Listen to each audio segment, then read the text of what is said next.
Guys, for today's video, andito tayo ngayon sa JHDJ Kawayan City, Isabela para bumili tayo ng gagamitin natin sa maya water line then sanitary line para sa plumbing na gagawin natin dito sa ating family house.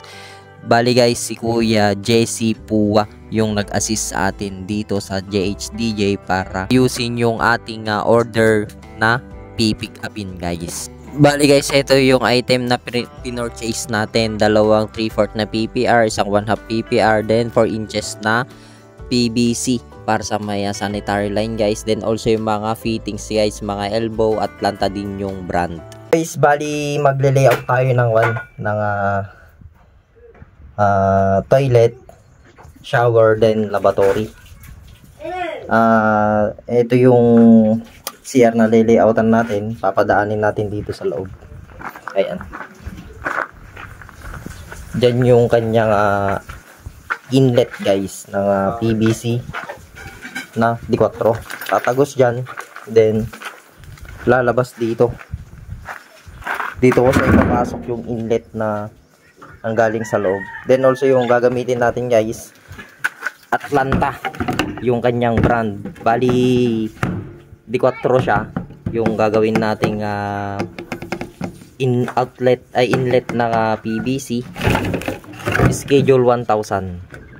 Bali gagamit tayo ng guys ng T na 4x3. Ito 3 inches to guys, then ito D4 4 inches. Then gagamit tayo ng 45 degree guys para sa may extension sa may abang sa likuran para sa may second floor ton. Atlanta lahat ng brand nito guys. Then kailangan natin siya ng clean out.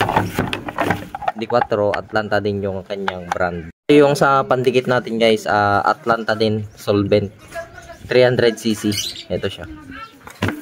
Tapos etong PVC natin guys na D4 is 1000. Schedule 1000 din siya. Atlanta din yung brand. Ayan yung kapal nung PVC guys yan. Schedule 1000. Ito guys sa plumbing sa may toilet. Bali gawin yung investment to. Pamatagalang gamitan nito. Kaya ang pinili nating kapal lang PVC is schedule 1000. Matibay siya. Then yung Atlanta guys na brand, goods na goods yan. So keep watching guys sa ating i-layout nating sanitary PVC. Then also yung kanyang papunta sa may septic tank. Guys, sa part na ito is inuna ko tong 45 degree bend na pinutulan ko siya ng kadugtong na 10 cm guys para sa kanilang joining. Dalawang 45 degree bend yung pagdudugtungin ko dyan guys. Then also guys, naglagay ako ng solvent which is yung Atlanta din yung kanyang brand para mas sure fit siya guys. And also guys, sinunod ko tong T sanitary na 3x4 inches. Bali dito yung uupuan ng mismo toilet natin guys. Then yung isang way guys is palabas dun sa may pader. Ibubutas ko yan para sa abang kung okay na tayo sa may second floor guys. Pero nilagyan ko siya ng guys ng clean out. Then also hindi na ako naglagay ng kanyang air vent guys, yung pasingawan ng toilet natin. Bali malapit lang naman yung septic tank. Then pwede naman tayo magdagdag guys pagka iaabang na natin, i-install na natin yung pipe ng galing dun sa may second floor guys. Pwede tayo maglagay ng kanyang air vent.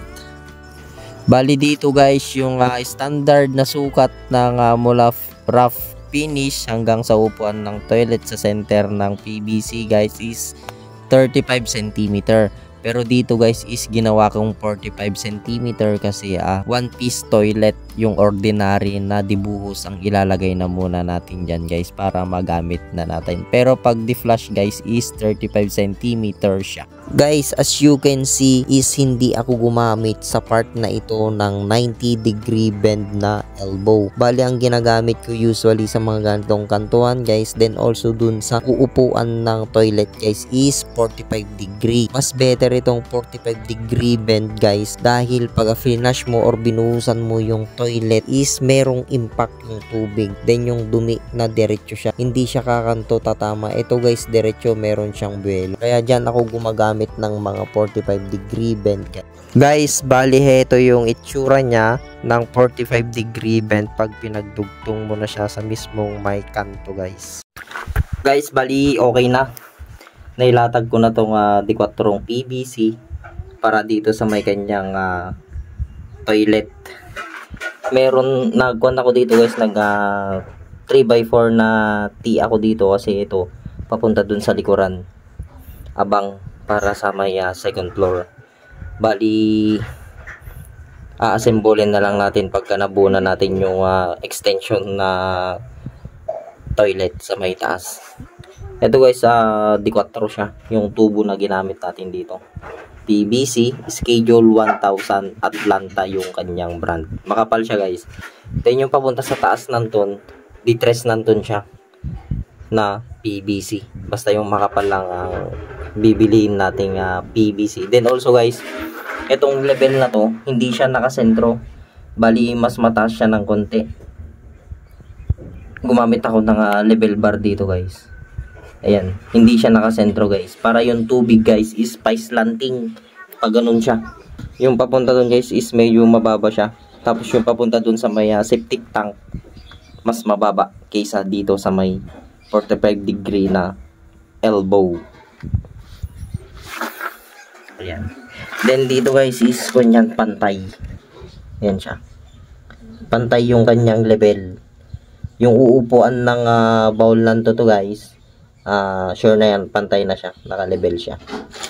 Dito lang guys ang hindi, kasi pa-slanting yan, yung tubig at dumi ng tao is pag ganun siya. Then ito yung itsura niya guys. Gumamit ako ng 45 degree na elbow dito. Imbis na 90 degree guys, hindi advisable yun. Mas advisable yung ganito, 45 degree itong ginamit ko. D4 siya guys, then Atlanta brand. Then yung kapal niya Schedule 1000. Ayan siya, tumagos dun guys. Then ito yung sa may septic tank. Ayan.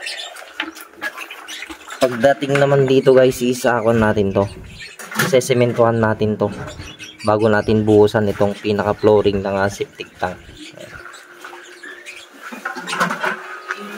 Then yung mga nagkuhan niya guys, nagdugtungan niya, kahit na may solvent yan, sesementohin natin yan para iwas din tayo ng leak. Sesementohin natin yan guys. Then ito ang tatakpan natin ng buhangin. Then ito, sesementohin natin yan. Then also dito guys, sesementohin natin to para hindi siya gumalaw-galaw pagka nagdagdag tayo ng dito ng flooring, graba. Dadagdagan pa namin to, mababa siya. Ayan. Okay na yan guys. Guys, as you can see is yung hinukay namin dyan is ibinalik din namin.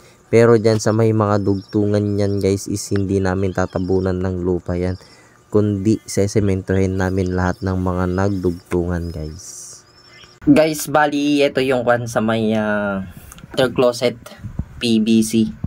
D4 siya na Atlanta Schedule 1000. Ayan. Bali dyan na yung sukat nito guys, mula dito sa sentro hanggang sa may rough walling. Nagkuhan ako dyan guys, nag 45 cm. Yung standard nito guys is 30. Mula dito sa kuhan guys, sa may sentro ng PVC, tapos walling, yung standard height ay standard natin guys dyan na sukat is 35 cm. Ngayon guys, itong ginawa ko dito is nag 45 cm ako mula sentro hanggang dyan sa may rough walling, dahil hindi ko gusto yung sa may flush nya guys is sa may flush tank niya guys, pagka nag-tiles na tayo, dikit siya dito sa pinaka-finish tiles niya. Yung ibang tubero nilalagyan nila ng silicone dun sa may palibot nung flush tank. Bali pangit tignan tsaka dugyot tignan. Mas okay yung meron siyang space dito para sa may likuran ng flush tank then tiles, mapunasan, malinisan natin kung sakali. Kaya ito yung ginawa ko dito. Then itong tubo na to guys, 3 inches. Ito yung pinaka hub ng 3 inches guys na litres na tubo. Yan. Ito yung uupakan ng bowl. Then also meron siyang papunta doon sa labas. Yan yung abang natin para sa may second floor kung sakaling magawa na yung second floor niya. Diyan na yung dadaanan ng dumi na nanggaling sa taas. Yan. Tignan natin doon sa may likuran guys. Bali, ito yung dito sa may guys, sa may likuran. Gumamit ako ng dito guys ng 45 degree bend na D4 na tubo, schedule 1000, Atlanta brand. Then also ito yung pinaka hub niya nung nagputulan natin. Ito na lang yung naiwan. Then naglagay ako ng clean out na D4. Bali yung purpose nito guys, kung mapapatayo na yung sa may second floor, dito na tayo maglalagay ng daluyan ng dumi papunta dun sa may septic tank.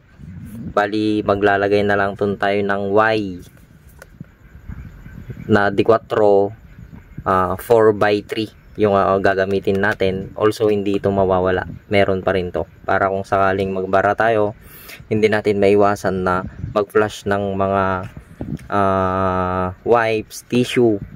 Meron na akong mga na-encounter na ganung issue, kaya hindi mawawala itong clean out na ito.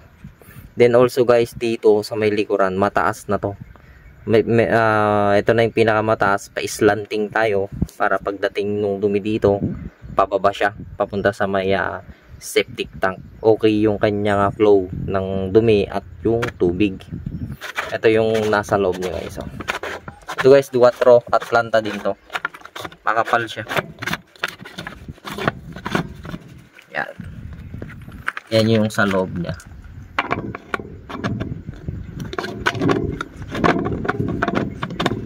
Then nilagyan ko to ng solvent, yung Atlanta brand din ang nilagay kong kanyang solvent. Ito guys, maplo-floringan pa natin to. Medyo kalahati na lang ang magpapakita dito. So ayun lang guys. Please like and share my Facebook page, Moto Elect TV, and also my YouTube channel, Moto Elect TV. Maraming salamat.